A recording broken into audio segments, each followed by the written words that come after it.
Olá pessoal, tudo bem? Bem-vindos mais uma vez à nossa live diária que nós estamos fazendo.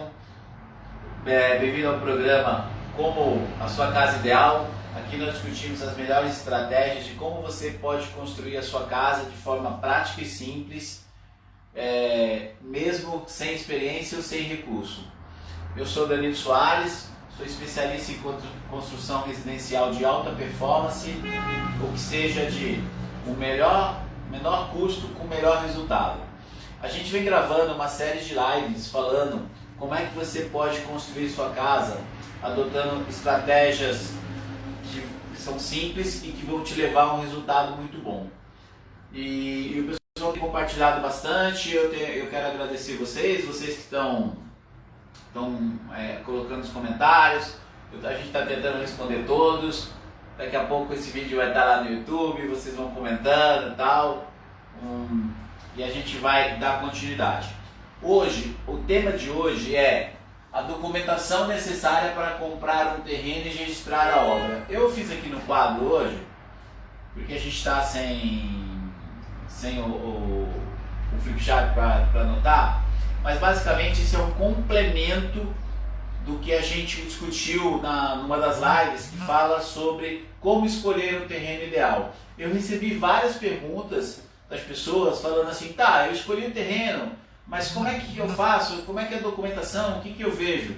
E realmente isso é uma dor, uma coisa muito latente em todas as situações que a gente trabalha em construção de imóveis. Por quê? Normalmente, para vocês terem uma ideia, eu atendo em média das pessoas aqui que chegam até a gente, 50% a gente tem problemas na documentação do terreno.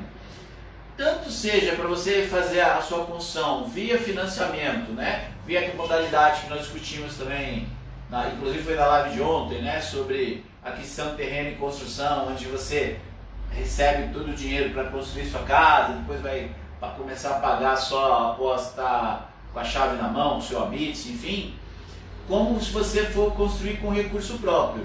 Mas essa é uma parte super importante, porque sem o terreno estar em ordem, não tem financiamento e você não tem garantia nenhuma. Então a gente vê muitas pessoas, às vezes, não se atentando a isso por falta de conhecimento. Então, como eu recebi muita pergunta, eu resolvi inverter aqui um pouco a sequência para passar isso para vocês, que eu vi várias pessoas fazendo negociação agora, tá bom? Então vamos lá. O primeiro, eu fiz 4 passos aqui, mas o primeiro é o pré-requisito. O que você precisa ter quando você escolheu o terreno que você vai comprar, né? Entendendo bem que hoje a gente vai falar de compras, de documentação de terreno. Então o primeiro ponto, sempre aquele que eu estou batendo em todas as lives, você tem clareza. O que é a clareza? Você já viu qual é o objetivo da sua obra, se você vai fazer um sobrado, se vai fazer uma casa térrea, se você vai fazer uma casa pequena, uma casa maior, se você vai ter mais casas. Você já tem essa visão, tá certo? Você já foi lá na localização, você já olhou o entorno, a infraestrutura, foi em horários diferentes, tá certo? Já viu a tipologia que você vai construir e tal. Essa parte você já tem a clareza, você já definiu isso, como nós aprendemos lá na escolha do terreno. Mas, por que ela é importante? Porque ela é a base, por isso que eu falo sempre na questão da clareza.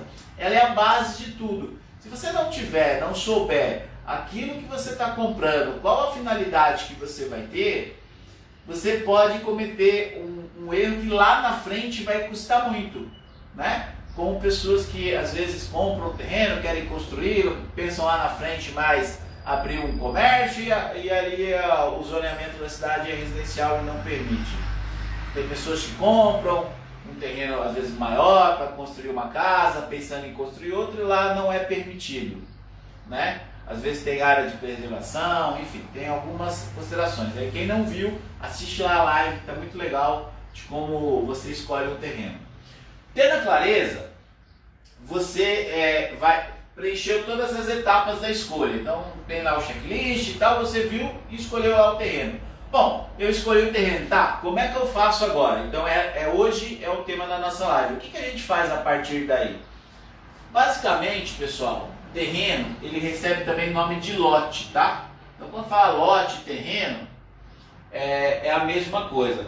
Aqui eu vou ser mais simples, né? Porque é o que interessa. Basicamente, eu dividi só em duas categorias, que é o urbano e o rural. No rural, a gente não vai tratar, porque aqui a gente está tratando de assuntos de como você constrói a sua casa, como você realiza o sonho de ter a sua casa própria, feita sob medida para você. Tá certo? Da forma mais barata possível, com a maior qualidade. Performar bem a obra não é só construir barato. Performar bem a obra é fazer ela dentro das normas, dentro das legislações, com todos os pontos, tá certo? Isso que é importante. Então nós vamos tratar do quê? Dos terrenos urbanos. Para quando a gente chega no terreno urbano, uma das coisas mais importantes que a gente precisa verificar você pede o carnê de IPTU com a inscrição municipal, porque isso vai te dar condições de você ter as informações preliminares do seu terreno, tá bom? Porque eu vou explicar já em seguida por que essa informação é importante, tá? Então, você achou o terreno, você verificou que aquele terreno é legal, tal, mas você precisa saber se aquele terreno está com a documentação em ordem, tá certo? Eu chamo muito isso de procedência. Por exemplo, para quem tem uma filha, né? Vamos supor que a sua filha já está lá na idade de namorar, ela chega lá e vai trazer um namorado em casa. Cara, não tem pai que não vai querer saber qual que é a procedência do rapaz, né? A família vai querer saber qual a procedência do rapaz, da onde ele vem, de que família ele vem, da onde ele está. Então, essa procedência é uma coisa muito importante, porque dependendo de como for, você não vai poder construir. Então tem muita gente que utiliza algumas coisas que a gente vai discutir aqui, como contrato de gaveta, desmembramento que não foi oficializado, fração ideal, que isso no longo prazo vai trazer um problema muito sério para você, tá bom? Então o que a gente faz? Qual que é o primeiro passo? Então aqui está o primeiro passo.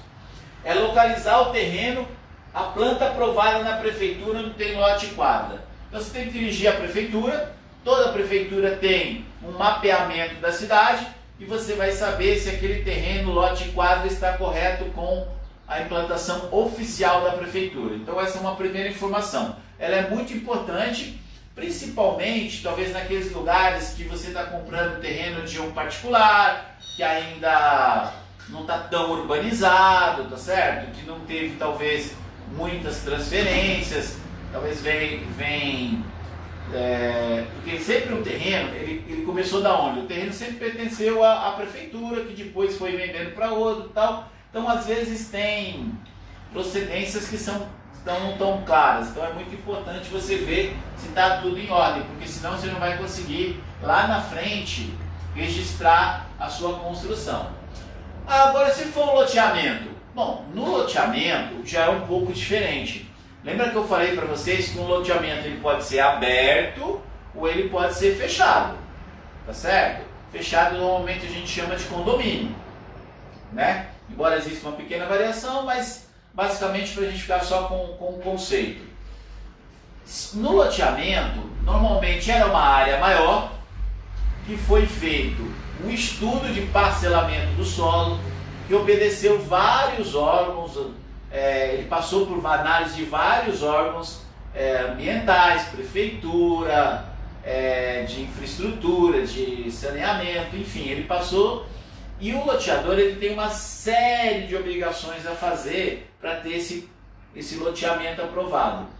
Então, quando você vai comprar de um loteador, se você está no lançamento, ou seja, já um loteamento que já está consolidado, ainda tem alguns lotes remanescentes, e eu volto a falar, não importa se ele é aberto ou fechado, você tem que observar o quê? Se o loteamento está aprovado. Aí isso a gente vai ver lá na matrícula, tá? Então a gente tem que saber. Outra coisa que acontece muito em loteamento, e eu tive um caso muito recente, é um loteamento que a pessoa comprou o terreno da loteadora, só que esse terreno estava calcionado. O que é isso? Normalmente quando vai se fazer a aprovação, a loteadora ela tem obrigações com relação à execução de obras de infraestrutura. Por exemplo, ruas, iluminação, rede pluvial, rede de água, rede de esgoto, tá certo? Só que ele não executou, mas a prefeitura ela precisa dar essa aprovação e nos órgãos ambientais ele precisa ter. Então o que ele faz?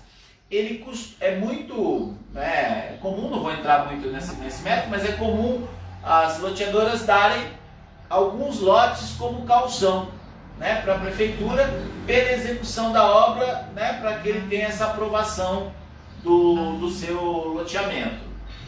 Então, por exemplo, eu peguei um caso que a gente comprou o terreno e na hora que a gente foi verificar a documentação, constava lá uma calção que estava gravada, o loteador falou que já tinha feito a baixa e a gente foi na prefeitura.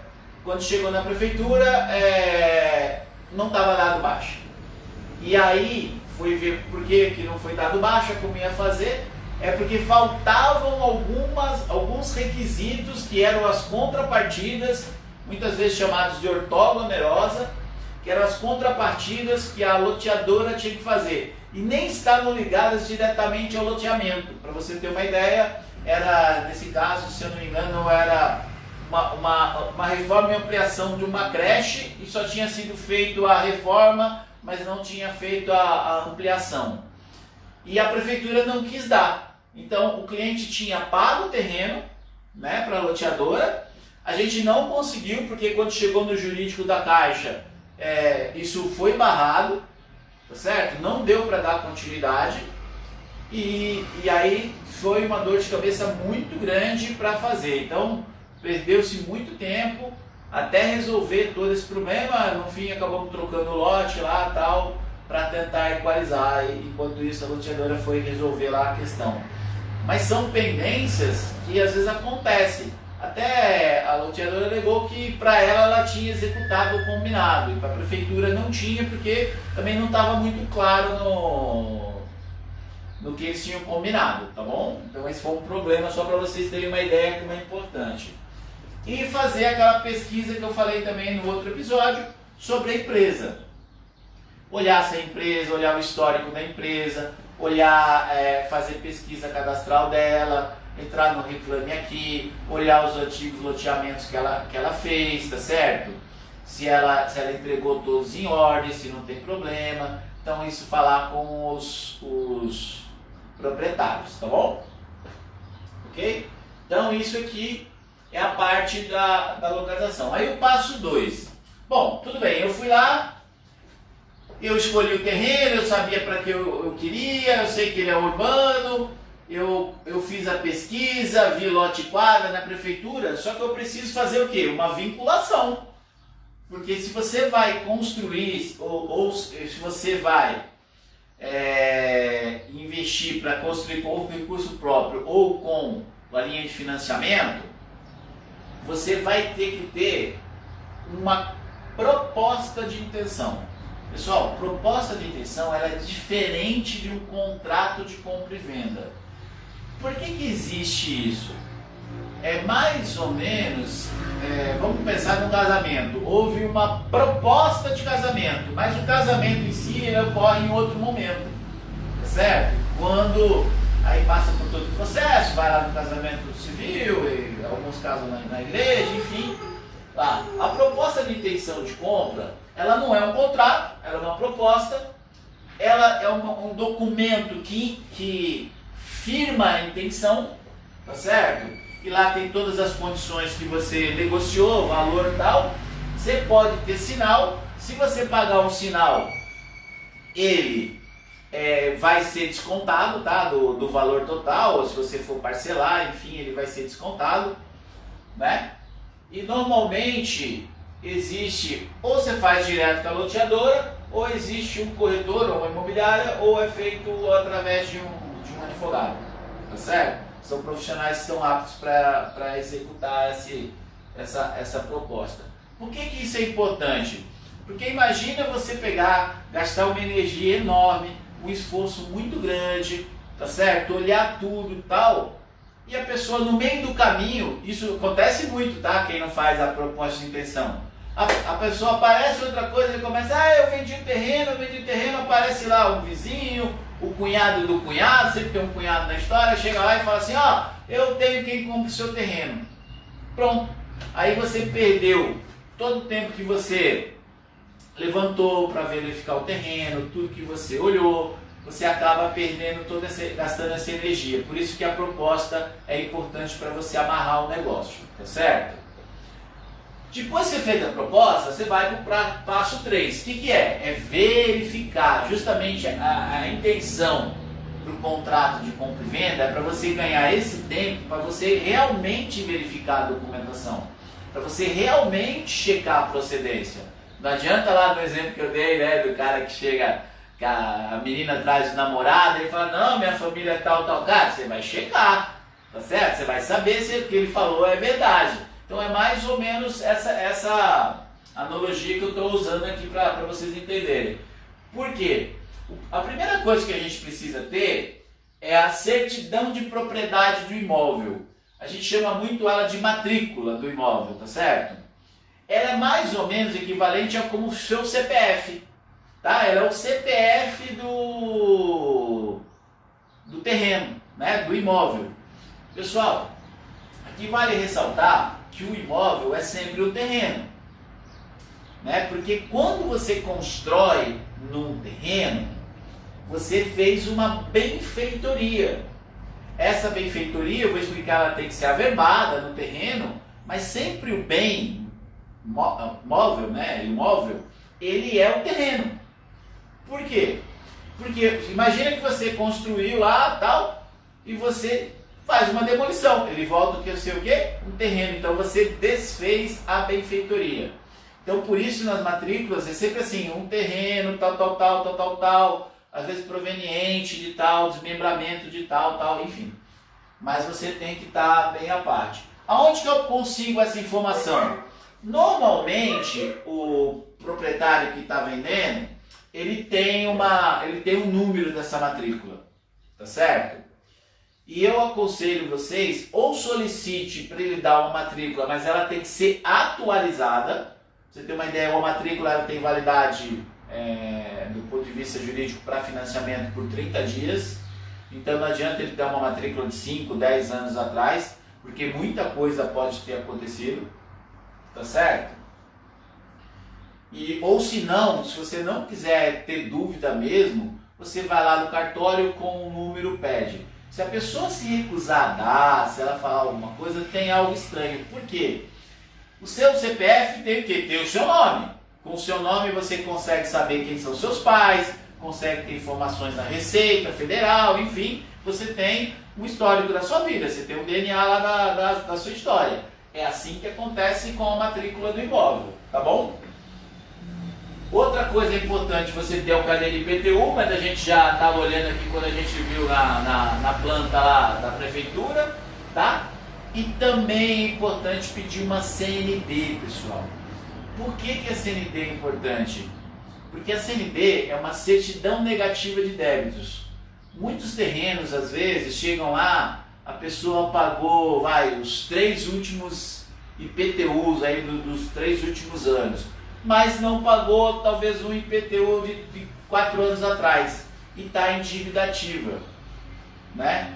Então, às vezes não vai, você não vai ter ali, mas se você buscar essa certidão na prefeitura, eles vão te informar. Isso é uma garantia, que nem quando você compra um carro, você não faz lá o levantamento se o carro tem multa ou não, é a mesma coisa, você vai levantar se existe uma pendência ou não. E muita gente negligencia esse ponto, né? Então, na matrícula, que é o passo 4, que a gente checa a procedência, que nem eu tinha falado com vocês há pouco, ela tem basicamente 3 tipos, assim, que tem mais, mas eu vou resumir aqui em 3 tipos. Atualizada, basicamente ela fala quem é o dono do negócio, né? Eu vou ter uma frase que um oficial de cartório, muito amigo meu, fala, né? Toda hora, é verdadeira, mas é quase um mantra para ele, né? Ele fala: quem não registra não é dono. Quem não registra não é dono. Eu vou falar um pouquinho do conceito do contrato de gaveta, que é aquele contrato que as pessoas fazem entre as partes, mas não oficializam isso no registro, tá? Eu vou comentar um pouquinho mais para frente aqui, até o final vocês vão chegar lá e vão entender como é importante cumprir essas etapas, tá? Então, a matrícula atualizada, né, vai ter a procedência, todo o histórico, é quem é dono. Você pode também pedir uma matrícula de inteiro teor. Eu lembro que eu fui fazer uma aprovação, um laudo, uma avaliação num loteamento, e o que acontece?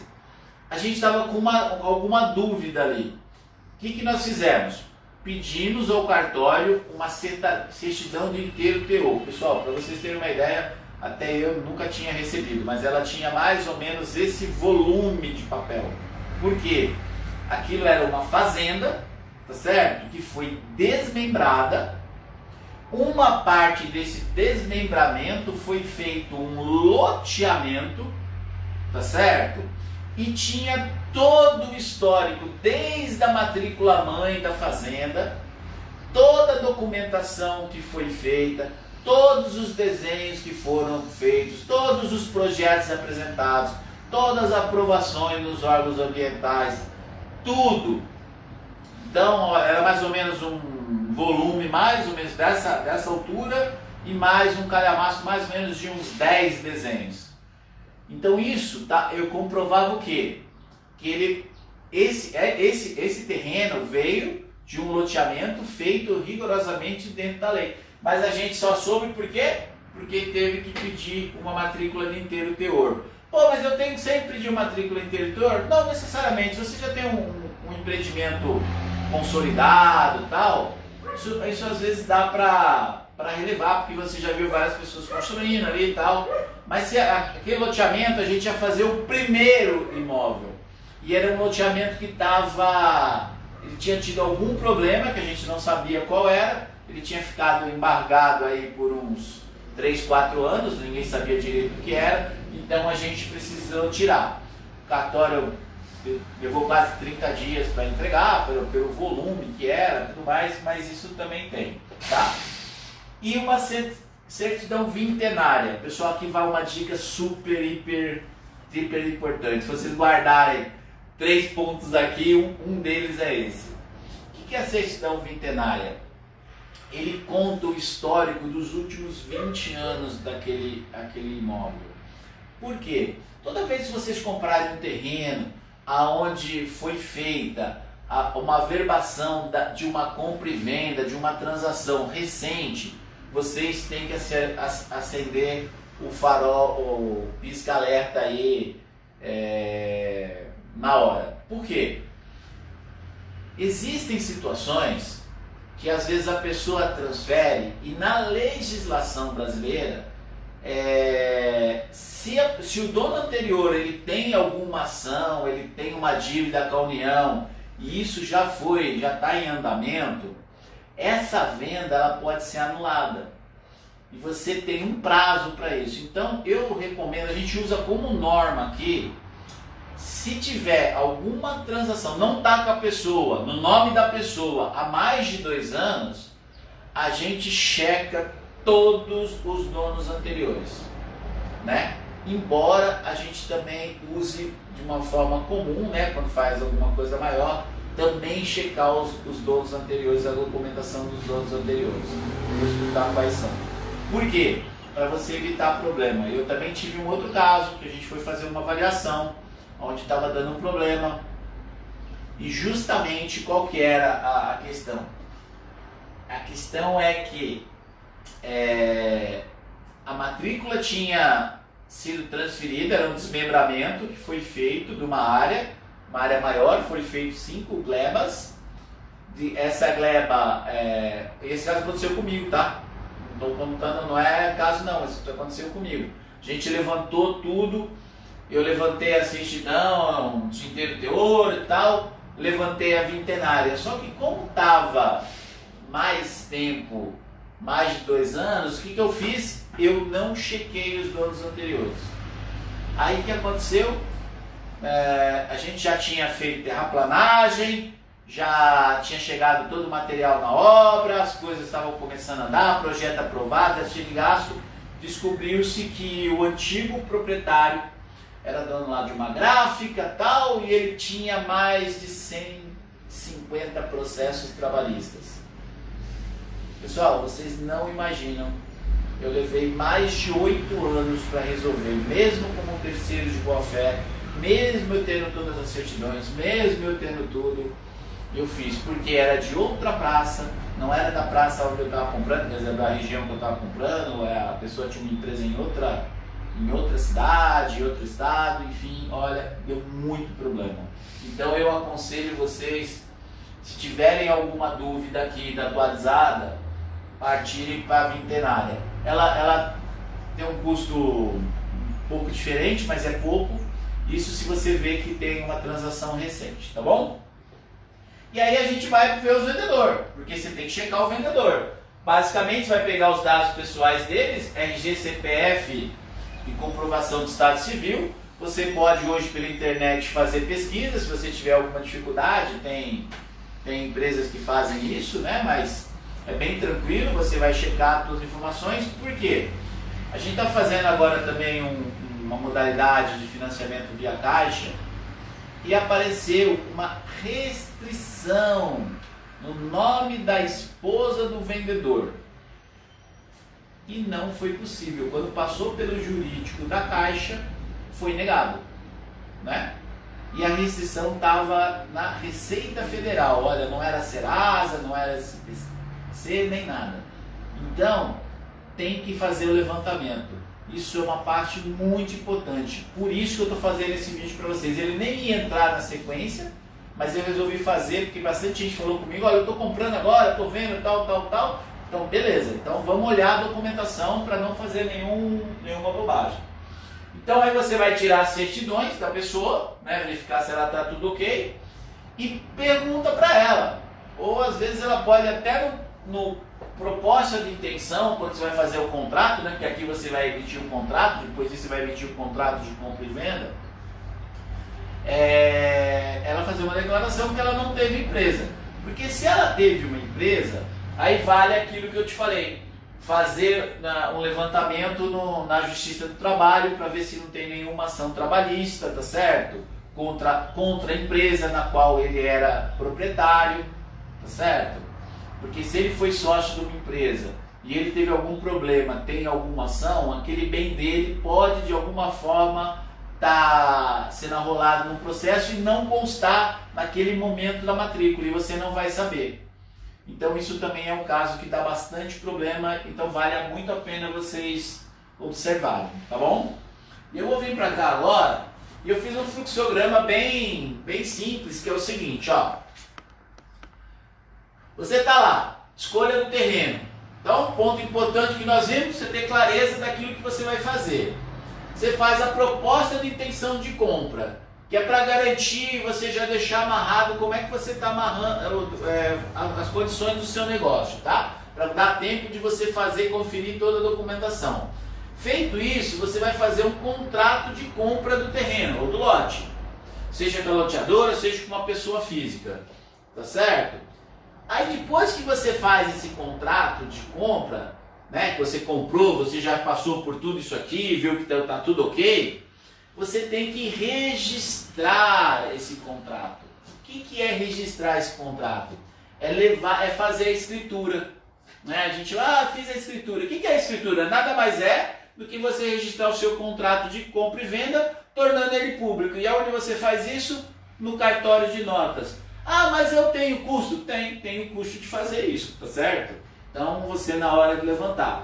Se você faz a modalidade que a gente estava falando da Caixa, essa parte de documentação, ela está toda embutida. Se não, você tem que deixar um fundo de reserva. Lembra que eu falei do GPS, que tem o TIC? Lá você tem um fundo de reserva, que é onde você vai ter que gastar, porque esse dinheiro não dá para ser coberto lá na frente e tal, porque é uma das etapas iniciais, tá bom? Aí você pegou, fez a sua escritura, quer dizer, tornou público o seu contrato, tá certo? Depois de tornar público o seu contrato, você vai encaminhar ele para registro. Aonde? No cartório de registro, né? E que é basicamente o quê? Na matrícula vai sair o dono anterior e vai entrar você. Isso se você estiver comprando o terreno. Se você for comprar o terreno na modalidade da Caixa de Aquisição de Terreno e Construção, esse pagamento é feito direto para a pessoa, tá? Depois vai ter um outro vídeo que eu vou explicar detalhadamente como funciona, mas o pagamento é direto para a pessoa. Então você não precisa passar por seu nome, mas você tem que ter um contrato de escritura aqui justamente para que o banco possa pagar. Porque lembra que nós falamos? Quem não registra não é dono. Então o dono do terreno é sempre aquele que está lá no registro, tá certo? Depois que você registrou, né, que é basicamente você tem lá o seu CPF do terreno, né, você vai poder contratar a obra via Caixa para ela financiar a sua obra, ou você vai fazer com os seus recursos dentro de um planejamento. Lembra que eu falei muito do PDCA, né? Você faz todo o planejamento, você sabe o custo exatamente quanto vai custar, você faz um cronograma de obra, você tem medições, você tem desembolso de caixa, você sabe quais são os materiais, é onde a gente faz a alta performance que a gente ganha muito no resultado final da obra, né? Bom, aí terminou a obra, tá certo? O que eu tenho que fazer? Eu tenho que averbar aquela construção. O que é averbar a construção? Lembra que eu falei que o imóvel é sempre o terreno e a benfeitoria é a construção? Então você construiu uma casa, então agora você vai colocar naquela matrícula, no CPF do terreno, a casa que você construiu, dentro dos projetos que foram aprovados, dentro das normas. Aí você vai pegar o ABITSE, que é o documento que a prefeitura emite, que é aquela edificação habitável. Você vai recolher taxas de INSS, que eu também vou falar para vocês, de documentação, tá certo? Isso é muito importante. Aí você vai fazer. Então, aí uma pergunta, né, que me fazem bastante é o seguinte: qual que é a diferença entre posse e domínio? Né? Uma das perguntas que me fazem bastante. Posse, pessoal, imagina quando você aluga uma casa. Aquela casa é sua? Não, não é. Mas você está morando lá dentro. Então você tem os direitos. Você tem o quê? Uma posse. Você está lá, você está morando, você tem a posse daquele imóvel. O domínio é quem é o dono. Então, a gente tem que tomar muito cuidado, porque a gente está verificando justamente as condições de domínio do terreno, verificando quem é realmente o dono. Então isso é muito importante. As pessoas às vezes acham, mas eu tenho já a escritura, mas se ela não tiver registrada, pessoal, o domínio continua sendo do dono anterior. E aí, vamos supor que ele morre, vai para inventário. Se ele tem um filho menor, que nem muitos casos já aconteceram, isso dá uma série de transtornos para você resolver. Resolve? Resolve. Mas pode atrasar toda a sua obra. Aí você quer fazer uma obra em 6 meses, em 8 meses. Você já vai ter uma dificuldade inicial muito grande, porque o terreno, a documentação do terreno é praticamente uma das primeiras etapas que a gente chama dos pilares básicos para começar a execução da obra. Tá bom? Mas olha, afinal, quanto que eu gasto? Tá certo? Quanto que eu gasto? Olha, você tem gastos. Na hora que você faz a transmissão de posse, você tem um imposto chamado ITBI, tá? Que é Imposto de Transmissão de Bens Imobiliários, que aí varia de cidade para cidade, tá? Às vezes tem cidades que é 1%, já vi cidades que era 0,5%, já vi cidade que era 3%. Aqui na região, a maioria das cidades, isso equivale a 2% do valor da transação, tá certo?